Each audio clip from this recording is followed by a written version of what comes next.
Seems like something magical's happening. Oh my god! It's What's magic. happening? What's going on? It's a bird. It's a plane. No, it's the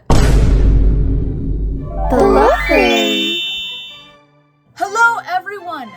'Tis I, the Love Fairy. I have been summoned by the common people to respond to your trials and tribulations all about love. And holy humans have a lot of trials and tribulations about love. Like, do you all think about love this much? Jesus Christ, go find a hobby or something. But no matter. Because us celestial beings are so worried about you tiny, puny, stupid humans, we are here to help you. We at Love Fairy Corporation sought out real humans with real questions in hopes that we may impart our mystical magical wisdom upon you. Hopefully, by the end of this advice column, you'll know all there is to know about love and get your shit together. Is 19 too early to run away and elope? Like, yes? Do not get married at 19! Do not! Do not! It's a bad idea. You're gonna ruin your life. Okay, well, maybe I'm being over dramatic, but getting married at 19 is a very, very, very bad idea. When you're an adolescent, there are lower levels of dopamine at your baseline, which is why teens are so angsty all the time. And inversely, there's also increased activity in neural circuits that release dopamine in response to novel stimuli when you're an adolescent. Basically, something happens, your brain goes, yippee! More than it would if you were 25. So your susceptibility to addiction is up, your impulsivity is up, your emotional intensity is up, and in addition, your hyper-rationality is up. In the search for dopamine, you amplify the good things about a situation in your head, and the cons kinda don't register to you because your brain wants happy chemicals. I would recommend not getting married right now, simply because there may be future complications that you may not be able to foresee at this moment. Remember, marriage is not just a declaration of love, it is a huge legal commitment. Do not lock yourself down legally with someone when you're not even, legally allowed to drink it. Like, what? You are young. Explore the world. And if you're still with this person in the future, the option of marriage is always going to be waiting for you.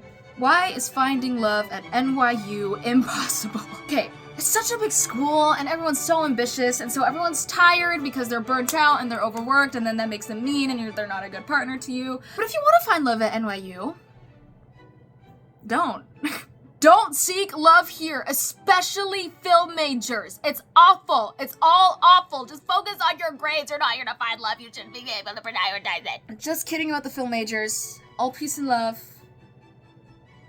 Why does my girlfriend keep asking me if I'd love her as a worm?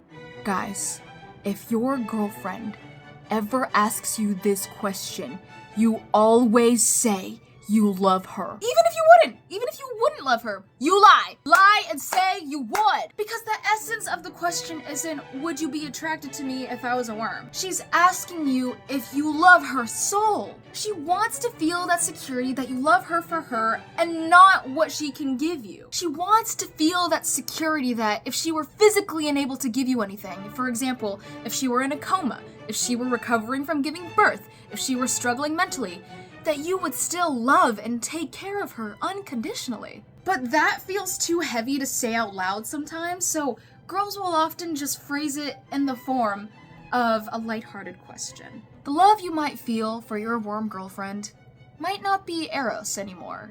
Eros being intimate and sexual love. Your new love for your worm girlfriend might transform into something more sublime, that being agape. The most universal, unconditional, radical, selfless type of love. She wants to feel that she is deserving of agape, that you can give something to her without expecting anything back. Do yourself a favor, avoid a fight, extend some agape, love your worm girlfriend. Do you really have to love yourself before you can love someone else? The saying that you cannot properly love someone until you love yourself is true, but not in the way you might be thinking of it. And the reason why you have to love yourself first will especially come out in your toxic patterns and behaviors. Let's take the 4 horsemen of the relationship-ending apocalypse, for example. We have defensiveness, contempt, stonewalling, and criticism. All of these originate from an internal experience. For example, if a partner communicates to me that I'm not making enough time for them, my internal experience might be like, I'm not a bad person. I spend so much time with them. They need to know they are wrong, because if they are right, that means I'm a bad person and I cannot feel like a bad person. The unhealed wound or fear is that I am a bad person, and maybe that could have originated from a place of childhood. This type of wound could originate from a mother constantly accusing their child of misbehaving, for example. And so, to avoid feeling the same way I did as a child, I would externalize this unhealed wound onto my partner by being defensive. I'm right, you're wrong, I'm not a bad person, I do everything for you. And you can see why this would be detrimental to the person you love. Now imagine if throughout your relationship you continued to be defensive. It would wear down on them, and because you chose not to work on those wounds, you would not be able to give them the love they deserve. You cannot love others until you love yourself. This saying is not suggesting that you are incapable of giving love because you are insecure, and that you have to fix all your insecurities before you give love. It means that you cannot have a healthy, loving, and supportive relationship until you take enough accountability to want to change and grow as a person. The Love Fairy.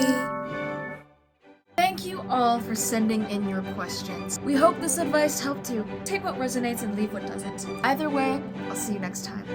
Toodaloo!